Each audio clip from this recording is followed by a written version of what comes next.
하나님 감사합니다.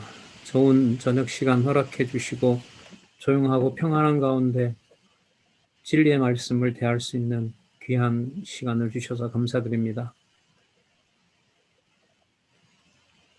오랜 동안 성경 말씀을 완성하신 이후 그 2000여 년의 역사 동안 하나님께서 진리의 말씀을 주의 몸된 교회에 보내주셨으나 그 계시의 말씀을 온전히 이해하고 또한 1.1핵이라도 여호와 하나님을 증명하는 살아계신 주의 영광을 찬미하는 것으로 온전히 사용하지 못하게 하셨습니다.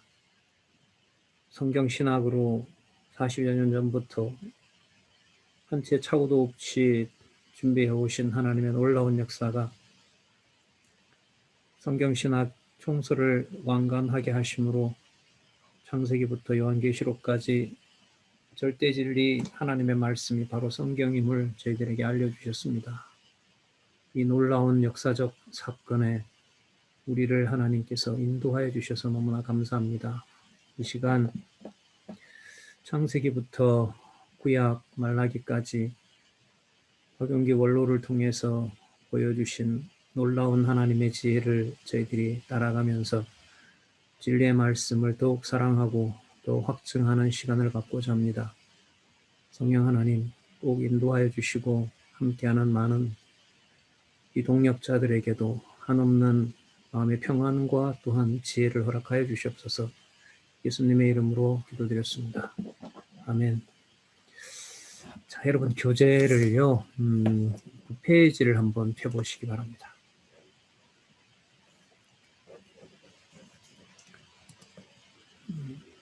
성경 강론 9페이지를 펴시면요. 제일 밑에 줄에 보면 성경 강론 전집 1권을 정리해서 출판하게 된 동기를 거기서 기록하고 있습니다. 자, 이게 뭐하고 관계가 되냐 하면 우리가 지금 세 번째 단락을 공부하고 있잖아요. 세 번째 단락을 공부하는 것과 연관이 돼요.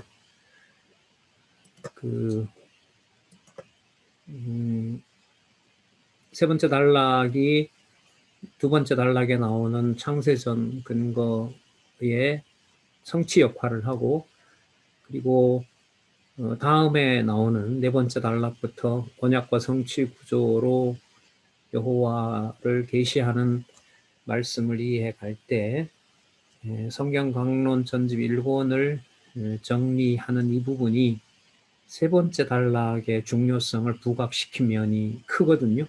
그걸 이제 제가 오전에는 이 부분을 준비를 했었는데 좀 지나간 것 같아요. 첫 시간이어서 너무 긴장해서 그런지. 이 부분을 제가 한번 읽어보면서 우리가 지금 셋째 번 단락 공부하는 걸 한번 연결을 이렇게 지어보도록 하겠습니다. 여기 보시면 첫째, 논리적인 구조보다 서술적인 형식에 더 치우쳐 있었습니다. 그러니까 1권을 이 저자가 평가하는 게 뭐냐 하면 1994년에 준비해서 95년에 나왔던 이 책의 성격이 논리적 구조가 약했다 이 말이에요. 자, 그러면 여러분 세 번째 단락이 논리적 구조에 있어서 중요하다는 것을 우리가 지금 확인하고 있죠. 예. 그러면 이게 세 번째 단락 공부하는 것하고 관계가 있는 거죠. 자, 그다음 두 번째, 단어와 문구에 대한 주석이 덜 치밀하고 분명치 못한 점이다. 덜 치밀했다는 말은 뭐냐면 같은 내용인데 1권에서 많은 부분이 좀 바뀌거든요. 덜 치밀하다는 말은 여호와 계시를 강조하는데 좀 부족한 면이 있었다 이거죠.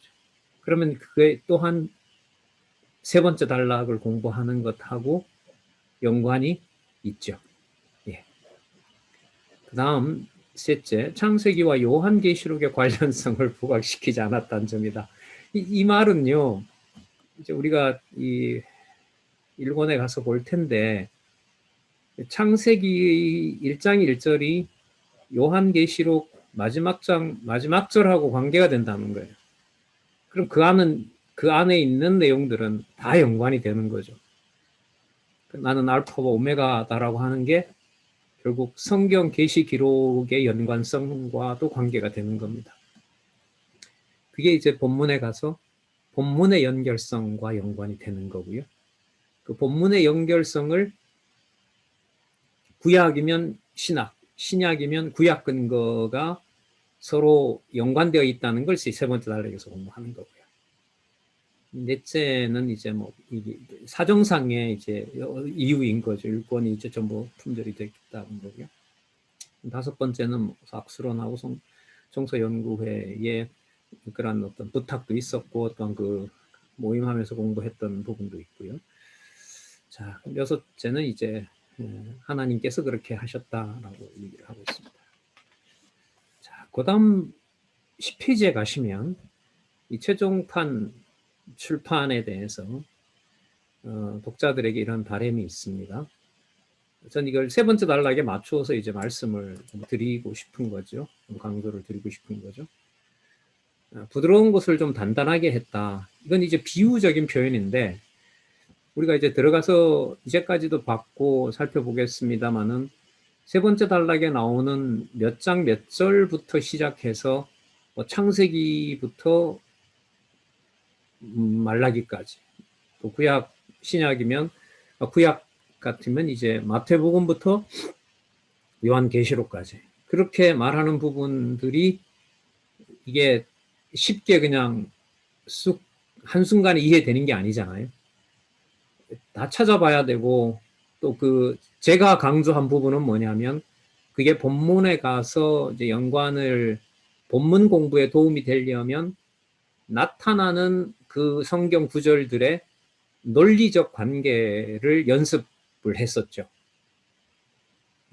어떨 때는 시편이 먼저 나오고 선지서가 나오고 또 다른 뭐 역사서가 나오고 뭐 역사서 시가서 이런 순서로 나올 때도 있었고 한 절에서부터 좀 구조 몇 장이 들어오는 구조도 있었고 그런 부분들이 첫 번째 이제 단단하다는 거죠.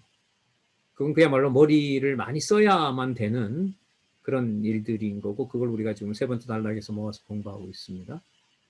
두 번째 부탁을 하고 있죠.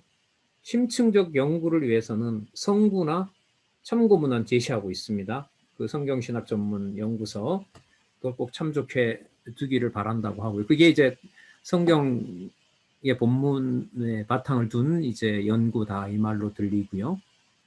그다음 셋째는 반복해서 강조하는 것들은 이해를 바라는 건데 우리가 세 번째 단락을 공부하면서 확인을 하셨던 부분이 뭐가 있었냐 하면 동일한 구절이라 하더라도 그 동일한 구절이 주제가 달라짐으로 해서 같아집니까? 의미가 다르게 구성이 됩니까? 다르게 구성이 되죠. 그러니까 한쪽 가로에 있는 몇 장 몇 절 하고요. 양쪽 가로 밑에 있는 똑같은 구절이 같을 수도 있지만 그 주제가 다르기 때문에 그 의미가 그 구절의 의미가 어떻게 됩니까? 동일하지 않죠. 그걸 우리가 세 번째 단락에서 확인을 한 겁니다. 예를 들면 창세기 1장 28절이 3대 언약으로 나와 있는데 어떨 때는 그게 통치 언약과 관련된 면이 있을 수 있고요. 그리고 자손 언약과 관련된 면도 있을 수 있단 말이죠. 그게 해당되는 주제에 따라서 서로 동일하게 무조건 반복하는 것은 아니다라는 걸 우리는 이미 경험을 했습니다. 그리고 넷째 보면 논리적 일관성이 이제 여기에 나오는데요. 우리 작년에 받으셨던 성경신학 개론의 성경 권위의 5가지 요건, 논리적 일관성, 구조의 통일성, 주제의 단일성, 의미의 단순성, 체계의 완벽성. 이 5가지 내용에 제일 먼저 확인해야 될 게 논리적 일관성을 따라 앞뒤 문맥을 살핀다는 건데 이걸 우리가 세 번째 단락에서 구절 3개가 있으면 그게 어떤 구조로 되어 있다? 논리적 구조로 되어 있다는 것을 여러분들에게 말씀드렸죠. 가장 좋아하는 낱말이 세 번째 단락에서는 그러므로라고 한 거죠. 그러므로 그래서 그렇구나 이렇게 그래 이런 어떤 이 느낌을 이 확신을 주는 방향으로 지금 이 넷째 이 부탁을 하고 있죠. 논리적 일관성을 따라 앞뒤의 문맥을 살펴서 연구하기 바란다. 성경신학 변질의 우려가 없기를 바란다. 이제 그렇게 얘기하셨는데 그 세 번째 단락을 빼버리고 세 번째 단락의 가치를 모르는 상태에서는 우리가 이제까지 공부한 걸 가지고 말씀을 드린다면 깊게 들어갈 수가 없다. 성경을 전체로 보는데 한계가 있다. 이게 이제까지 말씀을 드렸던 부분이에요. 자, 그러면 15페이지로 가셔서 성경강론 전집 주제가 나와 있죠. 성경강론 전집 18권은 구약에서부터 신약까지 주제가 뭐냐 하면 여호와 계시. 자, 그 밑에 보시면 15페이지 페이지는 없습니다. 찾으셔야 돼요. 목차 끝나고 난 다음에 13페이지 있고 한 페이지 넘기면 15페이지 있어요. 거기 보시면 여호와의 이름이 나와 있죠. 영존하시는 여호와 이렇게 나와 있습니다. 영존하시는 여호와. 자, 이제 17페이지로 갑니다. 성경 강론 전집에 대한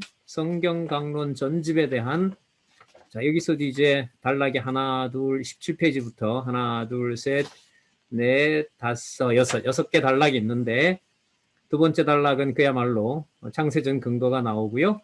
창세전 근거의 9절까지 소개해주고 있고요. 세 번째 단락에서는 이제 신약과 구약을 오가면서 성경 전체에 바로 여호와 계시가 주제가 된다는 것을 세 번째 단락에 설명을 하고 있어요. 네 번째 단락에는 여호와 계시라는 그 개념을 풀어주고 또 거기에 성경 근거를 제시한 게 네 번째 단락이고요. 그리고 구약의 주제가 뭐냐 하면 여호와의 언약, 더 정확하게 말하면 뭐죠 하면 여호와의 메시아 언약인 거죠. 자, 그래서 지금 이 6단락은 뭘 설명하냐 하면 성경 강론 전집의 주제가 여호와 계시인데 그 여호와 계시가 구약에는 메시아 언약으로 신약에는 메시아 성취로 이렇게 되어 있잖아요. 그 부분을 지금 이 17, 18, 19까지 이 성경 구절을 예로 들면서 증명을 하고 있어요. 그러면 우리가 이제 확인해야 될 그 일은 여기에 소개하고 있는 구절들의 논리적인 연결이 무엇을 설명하도록 확인해야 되는 거죠? 여호와 계시를 설명하도록 해야 되는 겁니다. 그러면 이걸 보면 성경 신학에서 공부를 해가는 방법이 어떤 건지를 이 17, 18, 19에서도 확인을 할 수가 있어요. 두근거리시죠? 어떤 구절로 여호와 계시라는 개념을 창세기의 구약에서부터 신약까지 다 소개할지 그것도 요 3페이지도 전부가 아닌 2페이지 반 정도에서 글을 쓰니까 이게 편집상 뭐 A4로 말하면 A4지로 말하면 한 장 정도에서 구약과 신약을 총체적으로 6단락으로 기록한다. 여러분 이건 쓰는 사람이 다 책임을 진다고 보면 9882페이지에 대한 뭐가 되겠습니까? 요약이 되는 거죠. 그래서 이 성경신학을 공부하면은요, 이게 좀 사람의 어떤 지성이 무서워집니다. 뭐가 무서워지냐 하면 항상 전체를 보게 돼요. 성경 구절의 연결성을 통해서 언제나 개별적으로 떨어뜨려 놓는 것이 아니라 전부 다를 연결시키게 돼요. 그게 우리가 미리미리 하지 못해서 참 아쉽긴 하지만은요. 뭐 지나간 건 그대로 하나님께서 하셨으니까 지금 이 시점에서 세 번째 단락을 공부하는 우리에게는 이 17, 18, 19페이지의 성경 전체를 몇 구절을 통해서 어떤 구절을 뽑아야 여호와 계시가 되느냐, 이 시도를 지금 여기서 하고 있거든요. 되게 두근거리시죠?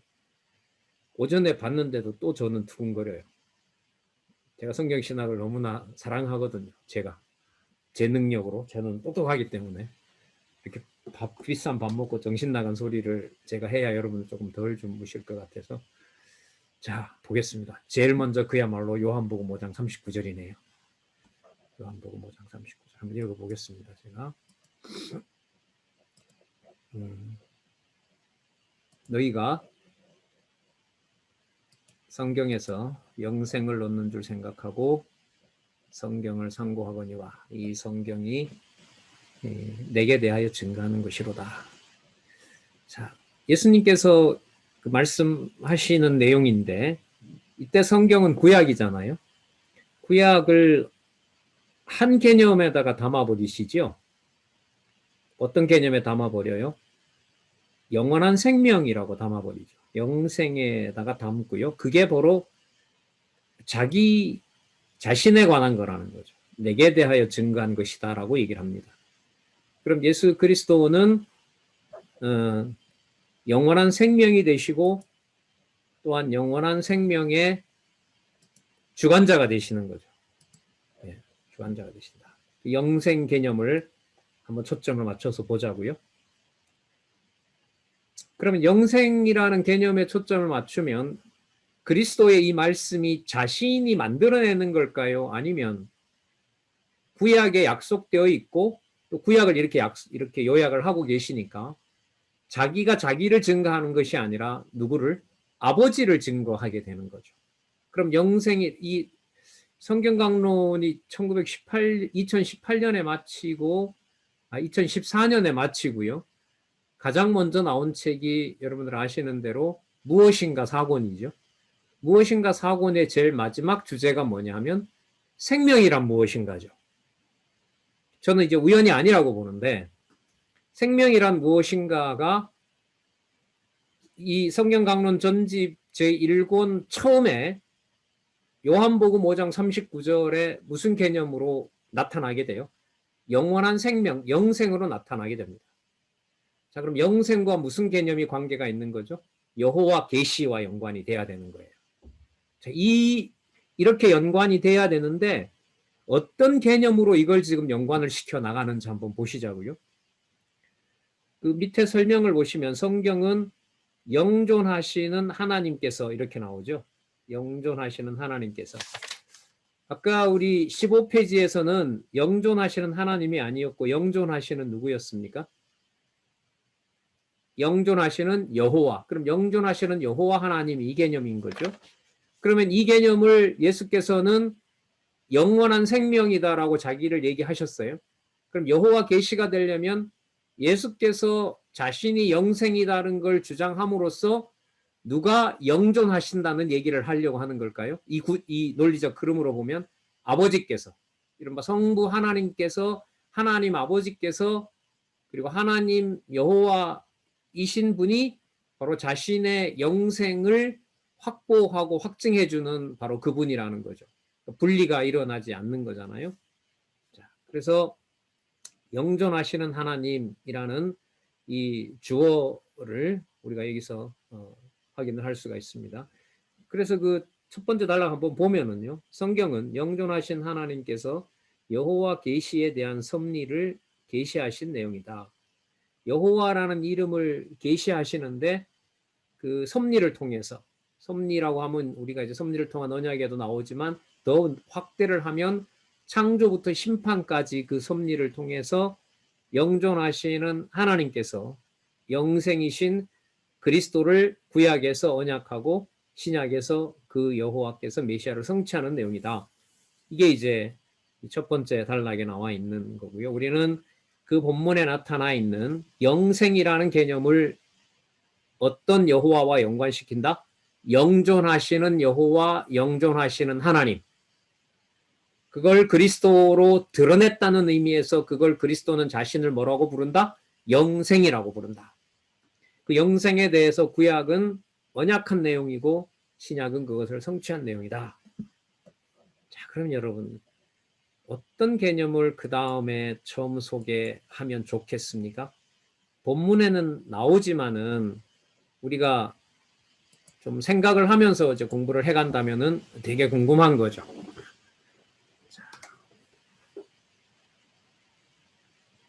두 번째 단락에 보시면은요. 창세전에 작정하신 영원한 뜻에 바탕을 두고 있다. 자, 반갑게 이런 익숙한 구절이고 너무나 좋아하는 구절로 왔습니다. 아니, 그 내용으로 왔어요. 아, 성경 구절을 들고 있네요. 이사야 41장 4절. 이사야 41장 4절. 제가 읽어볼까요? 이 일을 누가 행하였느냐? 누가 이루었느냐? 성취했냐? 이 말이네요. 누가 태초부터 만대를 명정하였느냐? 태초부터 만대를 명정했기 때문에 이 일들이 이루어졌다 이 말이잖아요. 물론 이건 이제 수사학적으로 하나님이 하셨다는, 여호와께서 하셨다는 것을 강조하기 위한 건데, 태초부터 만대를 명정한, 만대라는 말은 처음부터 끝까지이죠. 창조부터 심판까지. 자, 답을 하시네요. 나 여호와라. 나 여호와라. 태초에도 나고 나중에 있을 자에게도 내가 곧 그니라. 내가 곧 그다. 내가 바로 여호와다. 내가 바로 만대를 명정한 대로 명령으로 정했다 이 말이잖아요. 우리로 말하면 작정하셨다 이 말이에요. 작정하신 그 일이 이루어졌다. 그러면 여러분, 영생과 관련된 그리스도 자신의 언약과 그 언약의 성취인 신약이라고 하는 것이 이사야 41장 4절에 보면, 이사야 41장 4절에 의하면 누가 그 일을 하셨다라고 할 수가 있습니까? 누가? 여호와께서. 41장 4절에 보면, 그런데 예수님이 아까 든 요한복음 5장 39절에는 그 영생을 예수님은 누구라고 얘기를 했어요? 자신이라고 얘기를 했죠. 그러나 41장 4절의 본문에 의하면 누가 그 일을 주관해 가시는 분이세요? 여호와께서. 언제부터? 창세전부터. 다르게 말하면 영존하시는 여호와 하나님께서 그 일을 정하신 것이고, 그리스도는 그 일을 누구라고 얘기를 해요? 자기 자신이라고 얘기를 하시죠. 그러면 여기에서 영생이라는 개념에는 누가 분리가 되지 않는다? 영존하시는 하나님과 예수 그리스도가 분리가 되지 않는다 이 말이에요. 않는다. 에베소서 1장 4절에서부터 5절 보겠습니다. 에베소서 1장 4절에서부터 5절. 창세전에 나오네요. 창세전에 그리스도 안에서 이 말은, 자, 여러분 이것도 참 재밌어요. 아까 태초부터 나요. 나중에 있을 자도 나다. 누가 만대를 정하였느냐? 아까 누가 정했다고 하셨어요? 여호와께서 정하셨다고 하셨잖아요. 그런데 에베소서 1장 4절과 5절에서 보면 창세전에 누구 아니라고 그래요? 그리스도 아니라 그러잖아요. 그럼 그리스도는 언제 이름을 여기서 소개하고 있는 거죠? 창세전에 있는 그리스도를 얘기를 하는 거예요. 그러면 이제 세 번째 나오는 에베소서 1장 4절에서부터 5절을 볼 때 창세전 차원에서 누구는 구분이 안 돼요. 여호와 하나님과 그리스도는 구분이 안 되는 거예요. 입이 근지러워서 못 참겠는데 여기서 엄청난 얘기를 우리가 이제까지 들었는데요. 정리하고 넘어갈게요. 분리가, 아버지와 아들이 분리가 된다 안 된다? 안 된다. 여호와 하나님과 예수 그리스도가 분리가 된다 안 된다? 안 된다. 분리가 안 된다는 말은 뭐냐 하면 둘이 같은 의미다. 그래서 그 말을 말로 만들면 성경 강론집에서 우리가 들었던 말입니다. 하나님은 여호와이심으로 예수는 그리스도다. 다르게 말하면 예수는 그리스도이므로 하나님은 여호와시다. 분리 안 되잖아요. 분리 돼요, 안 돼요? 안 되잖아요. 그리고 그 개념이 어디에 모아져 있어요? 예수님이 인용하시고 성경 신학에서 성경 계시 기록의 목적을 소개할 때 근거로 제시하는 요한복음 5장 39절의 예수가 그리스도이심으로 하나님은 여호와시다. 자, 어디에 속한 개념이에요? 이게 전부 다. 이사야에 보면 내가 명정했다 그랬잖아요. 태초에. 에베소서에 보면 그리스도가 언제 계셨다 그러죠? 창세전에 계셨다고 하잖아요. 그러면 영생이라는 개념 속에 예수가 그리스도이시고 하나님이 그리스도라고 하는 얘기는 언제 이야기를 모아놓은 거죠? 창세전 얘기를 모아놓은 거예요. 그게 성경 강론집의 두 번째 단락이에요. 그럼 이 기초가 단단하면 단단할수록 세 번째 단락에서 구약의 언약한 메시아를 보든 신약의 성취된 메시아를 보든 구약을 봐도 어디가 들어오고 신약이 들어올 수밖에 없고 신약을 보더라도 어디가 들어올 수밖에 없고 구약이 들어올 수밖에 없고 그러니까 억지로 막 1대1로 찾는 게 아니에요. 성경신학은. 이 지금 이 강론집에 안내를 해주는 분의 이 안내를 따라가게 되면 그래서 그 부분을 이제 우리가 좀 더 집중해서 지금 살펴보는데 이게 열자 말자 이 부분이 나와 버렸어요. 두 번째 단락 얘기가 결국은 창세전 그리스도와 창세전 여호와 하나님이 분리가 된다 안 된다 안 된다. 그걸 나타내주는 말이 뭐냐면 하나님은 여호와이심으로 예수는 그리스도이다. 다르게 말하면 예수가 그리스도이심으로 하나님은 그리스도이다. 예수가 그리스도이므로 하나님은 여호와시다. 자, 그러면 이 말이 어떤 차원을 얘기하고 있는 말씀이라고요? 어떤 차원을요? 창세전 언약과 성취 섭리도로 보면 제일 바깥 그림. 영원적 언약 성취를 표현해 주는 말이 되는 거예요. 이 말을 그냥 하면 박웅기 잘난 척한다 이렇게 갈 수가 있는데 이 교재에 따라서 우리가 따라오기 때문에 그 말을 할 수가 없어요. 아니면은 그게 아니다라고 하려면 이걸 다르게 반박을 하든지 써야 돼요. 그렇게 말하지 않고 다르게 말해야 여호와 계시가 된다. 그건 누군가가 증명하면 되는데 글쎄요. 제 머리로는 증명하고 싶은 생각이 거의 없습니다. 시간을 낭비한다고 자꾸 생각이 들고요. 충실하게 따라가는 일만 있었으면 싶다 이런 생각이 또 듭니다. 자, 이게 그러면 여러분 두 번째 단락에 이 시편과 에베소서 내용이 결국은 여호와의 메시아 언약, 여호와의 메시아 성취, 언약과 성취야 구약과 신약이라는 시간적인 것이 있지만은 창세전으로 가면 여호와의 메시아 언약과 여호와의 메시아 성취는 창세전 차원에서는 분리가 돼요, 안 돼요? 안 돼요. 처음부터 정했다고 그러잖아요. 태초부터 종말이 나오거든요, 나중에 보면. 그러면 제일 바깥 그림인 영원적 언약 성취로 보면 그 안에는 뭐와 뭐가 다 들어있어요? 여호와의 메시아 언약, 여호와의 메시아 성취가 다 들어있죠. 어떤 차원에서는? 창세전 차원에서는.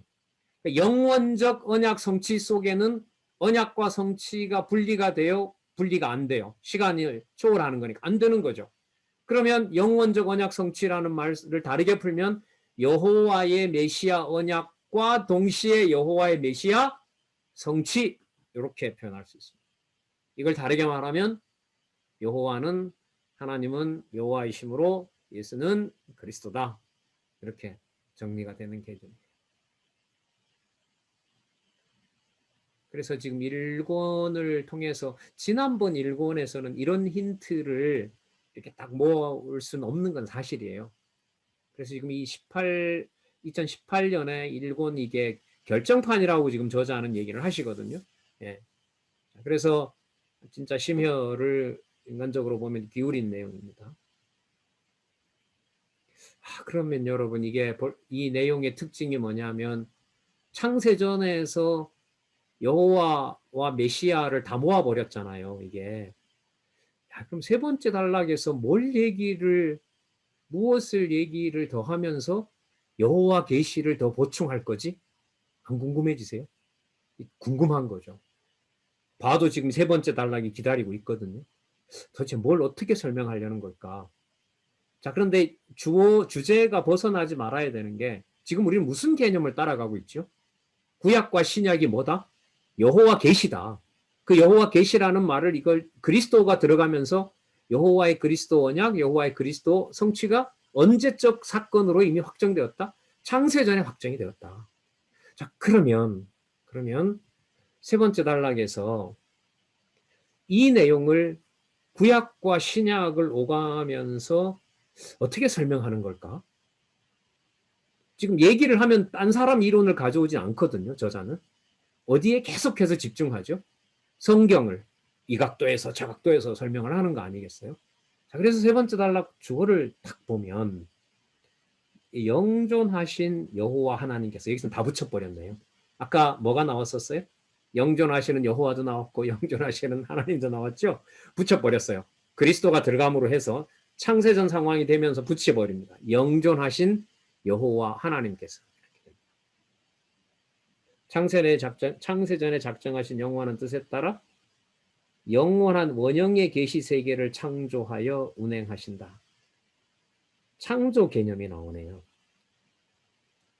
왜 창조를 하셨냐 하면 영원한 원형의 계시 세계를, 영원한 원형의 계시 세계를 창조하심으로 창세전 사역을 설명하고 있어요. 여러분, 새하늘과 새 땅이 하나님의 작품이라고 해서 하나님 이꼴 하나님은 새하늘과 새 땅이다 이렇게 말할 수는 없는 거예요. 그것도 어디까지나 하나님께서 계시 세계에 드러낸 거란 말이죠. 새하늘과 새 땅이, 앞으로 뭐 천년왕국도 그렇고. 그래서 여기 보시면 영원한 원형의 계시 세계를 뭐 했다 그래요?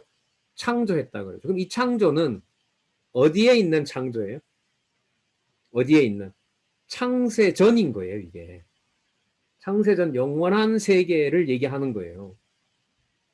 영원한 원형의 계시 세계를 창조했다. 자, 한번 보시자고요. 마태복음 6장 10절 한번 보겠습니다.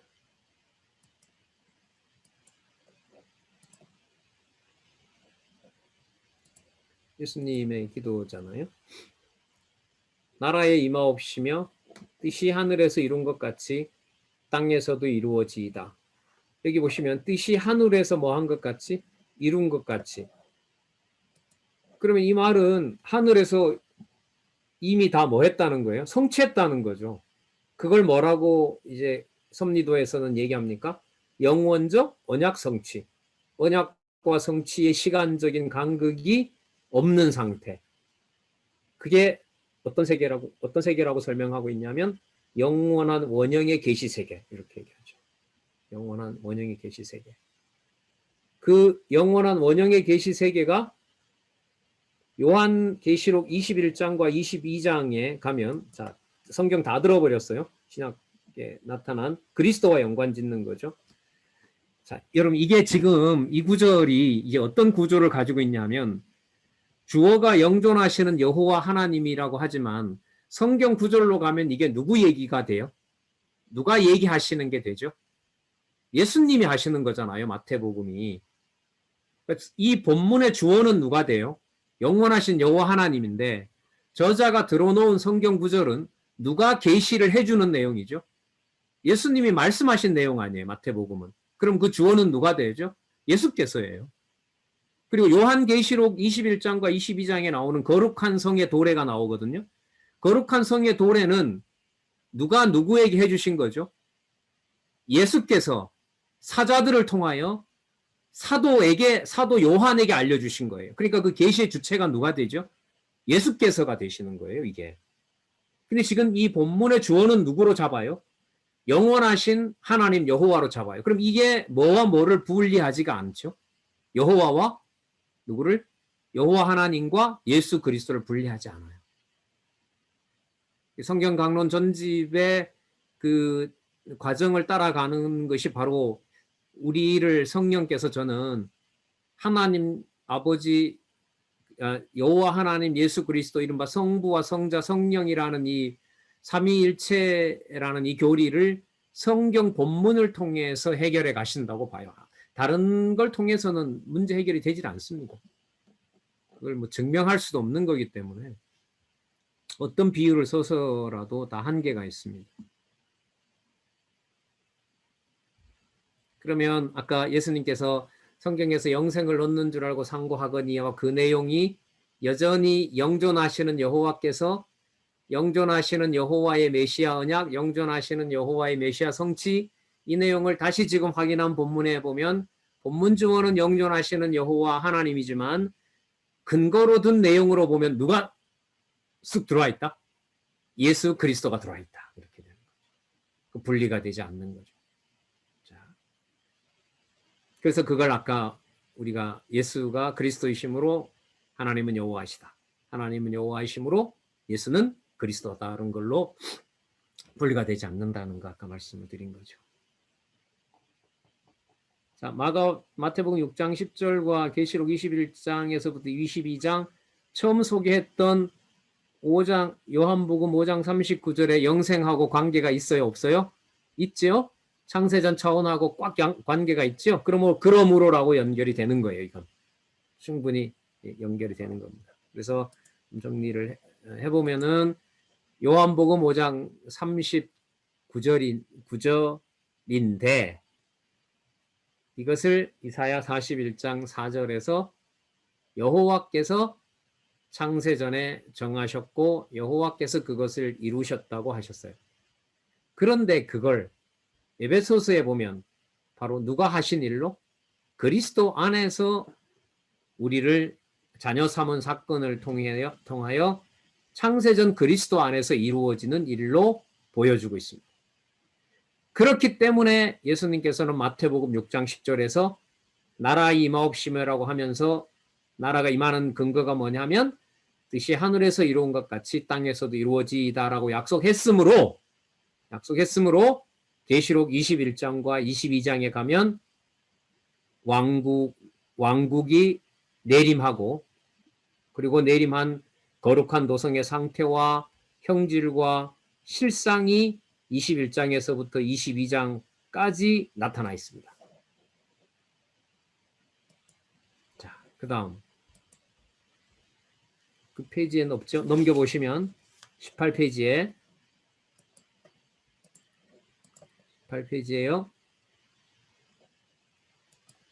자, 18페이지에 가면 첫 번째 문장이 여호와 계시는 하나님은 여호와이시오 그 외에는 다른 신이 없다는 영원한 진리의 실체를 특별히 계시하신 것이다. 아까 세 번째 단락에서는 그 영원한 원형의 계시 세계 그리고 뭐 지나왔습니다만은요. 아까 17페이지 세 번째 단락의 세 번째 줄에 보시면 영원한 원형의 계시 세계, 유한한 실체의 계시 세계. 이거는요. 간단하게 이렇게 생각하시면 돼요. 영원한 원형의 계시 세계는 제일 바깥 동그라미예요. 영원적 언약 성취고요. 그 세 번째 줄에 있는 유한한 실체의 계시 세계는 무슨 동그라미? 실체적 언약 성취 동그라미예요. 그렇게 보시면 돼요. 그 두 가지 다 여호와의 계시 세계인 거죠. 만드신. 자, 일단 그렇게 보시면서 그런데 그 계시 세계를 18페이지에 와서 보시면 여호와 계시는 여호와는 하나님이시요 그 외에 다른 신이 없다는 영원한 진리의 실체를 특별히 계시하신 것이다 이렇게 나옵니다. 영원한 진리의 실체라고 합니다. 자, 본문 먼저 좀 찾아볼게요. 이사야 신명기 4장 32절에서부터 35절. 내가 있기 전 하나님이 사람을 세상에 창조하신 날부터 지금까지 지나간 일을 상고하여 보라. 하늘 이 끝에서 저 끝까지 이런 큰일이 있었느냐? 이런 일을 들어본 적이 있느냐? 40년 광야 생활을 통해서 하나님의 많은 능력을 보여준 40년을 가나안 들어가기 직전에 가나안 땅에 들어갈 광야에서 태어난 세대들에게 교육하고 있는 내용이 바로 지금 읽는 본문입니다. 어떤 국민이 불 가운데서 말씀하시는 하나님의 음성을 듣고 너처럼 듣고 생존하였느냐? 하나님이 나타났는데도 죽지도 않고 산 민족이 어디 있느냐? 어떤 신이 와서 시험과 이적과 기사와 전쟁과 강한 손과 편팔과 크게 두려운 일로 한 민족을 다른 민족에게서 인도하여 낸 일이 있느냐? 여러분 출애굽 누가 시키셨어요? 이 구절에 의하면 여호와 하나님께서 시키셨죠. 자, 그 다음 보시겠습니다. 이는, 자, 목적이 나옵니다. 이는, 강조하네요. 이는 다 너희 하나님 여호와께서, 전부 다예요. 너희 하나님 여호와께서 애굽에서 너희를 위하여 여호와의 이름을 보여주시겠다고 했으니까요. 너희를 위하여 너희 목전에서 행하신 일이라. 그럼 누가 행하신 일이다? 여호와께서 행하신 일이다. 이것을 내게 나타내심은 여호와는 하나님이시요 그 외에는 다른 신이 없음을 너에게 뭐하게 하려 함이니라? 알게 하려 함이니라. 이렇게 나옵니다. 그럼 아까 단락하고 연결을 지으면 어떻게 되죠? 영원한 실체의 세계, 그리고 영원한 원형의 세계, 유한한 실체의 세계를 알려주는 것이 여호와 하나님께서 계시를 기록하도록 한, 자, 모세오경이 처음 기록되잖아요. 아마 그 모세오경은 광야 40년 동안 기록했겠죠. 애굽에서 썼다고는 하지 않으니까. 자, 창세기, 출애굽기, 레위기, 신명기, 요 내용, 창세기, 출애굽기, 레위기, 민수기, 신명기.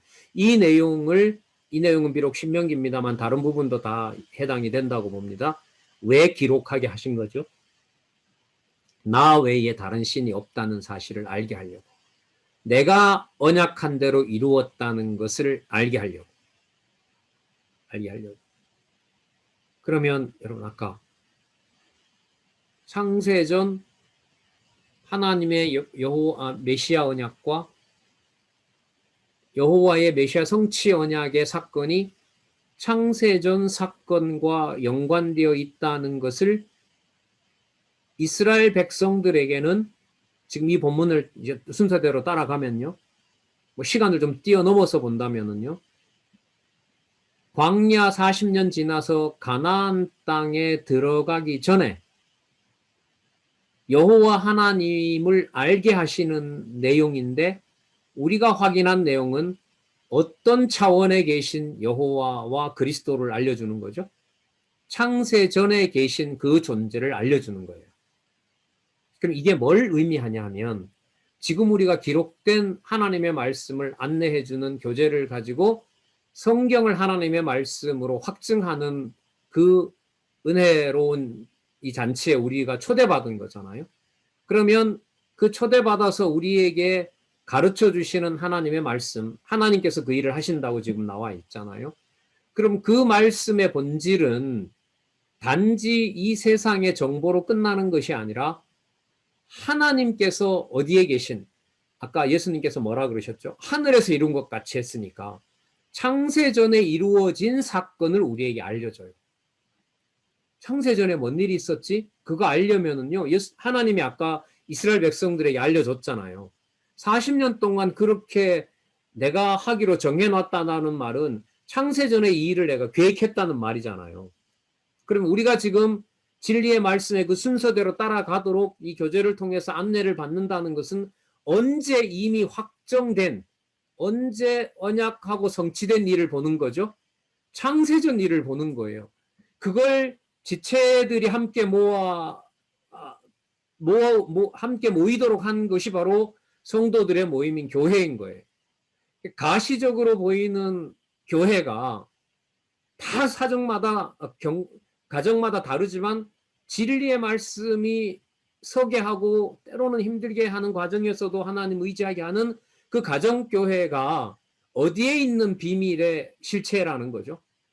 창세전에 있던 것의 실체라는 거예요. 그걸 지금 신명기 4장 32절과 35절에서 비유적으로 말하면 어디에 들어가기 전에 미리 알려주는 거죠. 가나안에 들어가기 전에 미리 알려주는 건데 그건 이미 아까 계시록이 나옴으로 해서 어디 땅을 이미 확정해놓고 얘기하는 거죠. 새하늘과 새 땅을 얘기를 하는 거예요. 진리 아래 가정교회가 든든한 모습이 나중에 그리스도가 확정하시는 하나님의 나라 거룩한 성 새 예루살렘인 거예요. 그러니까 나중에 오는 게 아닌 거죠. 하나님이 하나님이 그리스도의 지체로 우리 교회의 머리 되신다는 이 사건의 실체가 진리가 내장되지 않는 상태에서는 어떤 것으로도 상상을 할 수가 없어요. 그건 인간이 생각하는 것으로 만들 뿐인 거죠. 그래서 여러분, 성경에 기록된 순서대로 따라갈 수 있는 것이 어마어마한 일인 거예요. 그걸 그동안 별로 안 했어요. 많이 안 했어요. 성경을 몰라도 다른 사람을 빼놓고 우리끼리 얘기지만 몰라도 너무 몰랐어요. 그 일을 이제 하나님께서 이 완결판, 2018년에 완결판, 그리고 2019년에 성경개론 다시 완결판, 아주 중요한 역사거든요. 여러분, 그 다음에 뭐가 왔어요? 코로나 왔잖아요. 2018년에 기왕 우리는 논리적인 세계로 들어왔으니까 2018년에 성경 강론 전집이 14년에 나온 후에 4년 동안 오류가 없다는 것을 연구원들이 갈라지는 풍파를 겪게 하면서 저자로 하여금 확정하도록 하나님이 보고 싶다고 해서 보여주셨고요. 그 확신 속에 그 어려운 와중에, 혼란한 와중에 2018년에 일권의 방향이 어떤 거에 된지를 개정하지 않을 수 없게 하셨고요. 그렇기 때문에 강론집 18권까지는 선언되지 않았지만 개론이라도 요한 계시록까지 여호와 계시임을 확정해 주신 거예요. 그리고 아까 신명기 4장 32절에서부터 35절까지 약속한 대로 들어가기 전에 알려준다고 했으니까 확정된 것을 알려주기 위해서 2019년 12월에 중국발, 우한발 코로나19가 터지게 했고 모든 것을 가정교회로 묶어놨고 그 가정교회에서 2000년, 2021년, 2022년, 2년 반을 지나게 하면서 작년에 결론에 해당하는, 지금 본론이잖아요, 이거는. 결론에 해당하는 한 부분 성경신학 개론이 작년에 나온 거예요. 사건, 역사적 사건으로 보면 알게 하시려는 이 일의 방법이 적어도 교회 동력자 협회에서는 무엇으로 그렇게 하셨느냐? 코로나라는 방법이었어요. 가정교회 중심으로 공부를 내가 머리 되는 것이 아니라 하나님께서 주 예수 그리스도께서 교회의 머리 되신다는 사건을 보여준 거죠. 그래서 성경 개론이 보이면 또 성경신학 총서의 서론과 지금 보고 있는 본론과 지난번에 받으셨던 결론이 보이면 코로나19에 분명한 하나님의 계시 목적을, 역사 섭리 목적이 들어온다. 이렇게 생각을 하고 우리 공부하는 바탕이 이제는 다 어느 정도 됐고요. 누구에게 뭐라고 어떻게 유혹하더라도 성경 본문에 대해서 확신이 없을 때는 아무것도 아니다라는 것을 지금 절감한 몇 년 동안의 일들이 깨닫게 하신 과정이라고 본다면은 하나님께서 이제는 모여도 모이게 하셔서 성경을 지켜나가는 일로 하게 하시기 때문에 코로나19 종식 얘기가 나오는 게 아닌가. 엔데믹이라 그러잖아요. 엔데믹, 엔딩 팬데믹. 그 얘기가 지금 나오고 있고 뭐 그렇게 변이가 있다 하더라도 치명적이라고는 하지 않으니까요. 곧 우리 청주 계신 권사님이나 산수서광교회에 계신 우리 선생님이나 볼 날이 오지 않겠느냐. 이제는 만날 수 있는 요건을 하나님 다 마련해 주신 것 같습니다. 이제는 모여서 절대로 딴짓하지 않겠습니다. 오직 확인하고 확인된 거 또 확인하고 더 관심을 갖고 뭐 특별히 누가 하는 일이 아니라 아까 뭐 총서 연구에 성경신학 학술원이 있지만 어떤 특별한 기구만 뭘 하는 것이 아니라 각자 자기에게 주신 상황에서 가능하면 많으면 좋겠죠. 그 일에 몰두하시는 분들이 많으면 좋겠죠. 자, 뭐 갖다 붙인 게 아니고요. 성경 순서를 따라가는데 신명기 4장 32절에 35절은 분명히 뭐 하게 하셨어요? 가나안 땅 약속의 땅을 주기 전에 누가 한 일을 알게 하세요? 여호와 하나님. 그러면 언제 일을 알게 하세요? 앞에 부분은 창세전 일이잖아요. 창세전. 그러면 지금 말씀을 통해서 알게 하는 일은 우리의 영혼의 상태를 야곱처럼 사닥다리를 타고 성경 구조를 타고 어디에다 데려다 놓는 거죠? 창세전에 데려다 놓는 거예요. 이게 보통 사건이냐 말이죠. 그럼 창세전까지 갔는데 누구 탓 할 수 없잖아요. 그냥 그 자리에서 죽이면 죽고 누굴 통해서 하시건 전쟁이 나서 죽건 질병이 나서 죽건 극단적인 예지만은요. 그런 차원에서 여러분 이사야 51장 15절이 되게 궁금하죠. 지금까지 제가 논리적인 연결을 해왔다면은 51장 15절이 그 맥락에서 얘기가 돼야 되거든요. 아니면 어떻게 하지? 큰일 나는데. 51장 볼게요. 51장 15절이요. 나는 내 하나님 여호와라. 바다를 지어서 그 물결을 형용케 하는 자니 내 이름은 누구라? 만군의 여호와라. 나오네요. 자, 알게 하신다라고 하는 내용인데 알게 하시는데 누가 누구라고 알려주시죠? 여호와께서 내가 하나님 여호와라고 알려주시잖아요.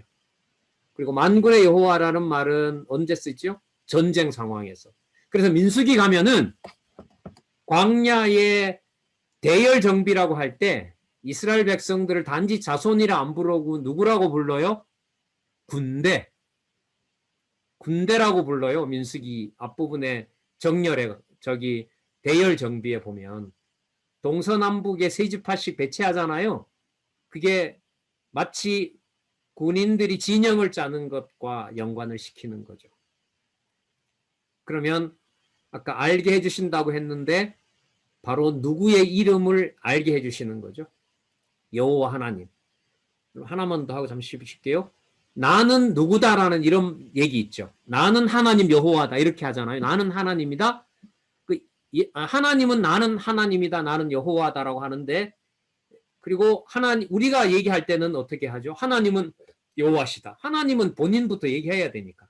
나는 누구다. 나는 누구다 하지만 우리는 하나님은 여호와다 이렇게 되는 거죠. 같은 말인 거예요. 자, 여러분 나는 누구다. 나는 하나님이다. 나는 여호와다라는 말을 그대로 예수님은 받아서 어떤 문장으로 만들어내시냐면요. 내가 유대인의 왕이다. 내가 하나님의 아들이다. 너희들은 나를 누구로 하느냐? 나는 메시아다. 그래서 나는 여호와다라는 말을 그대로 가지고 와서 예수님께서는 그 문장을 내가 누구다? 여호와의 아들이다. 내가 하나님의 아들이다. 그 문장에다 그대로 담는 거예요. 그게 언약과 성취 구도에 매우 중요해요. 그걸 우리는 이미 사용을 했어요. 아까. 하나님은 여호와이심으로 예수는 그리스도다. 그 예수님은 뭐냐면 나는 이런 말. 나는 나사렛 예수인데 내가 누구다? 그리스도다. 나사렛 예수인 내가 하나님의 아들이다. 마가복음 우리 엊그제 끝난 결론 부분에 보면 너는 누구냐? 내가 유대인의 왕이다. 내가 찬송받을 자의 아들이다. 그래서 나는 누구다라는 지금 이사야서의 이 명법이 이사야서에 처음 나오는 게 아니고 여러분 어디에 나오냐면 출애굽기 19장부터 나와요. 내가 바로 여호와다. 그 여호와의 명령을 이렇게 법으로 만든다 이렇게 하거든요. 그래서 이 51장 5절은 알려주신다. 누구를 알려주시느냐? 하나님이 여호와인 걸 알려주시고 자, 우리는 아마 끝까지 갔기 때문에 구성이 가능하다고 봐요. 예수가 그리스도이심을 알려주세요. 누가요? 여호와께서. 그래서 성경 전체의 주제를 다시 한번 누가 누구에게 알게 하신다? 여호와 하나님께서 자기 백성에게 여호와 하나님의 존재와 능력을 알게 하신다. 줄이면 하나님은 여호와이심으로 예수는 그리스도이다. 더 줄이면 여호와 계시. 더 줄이면 여호와. 이렇게 되는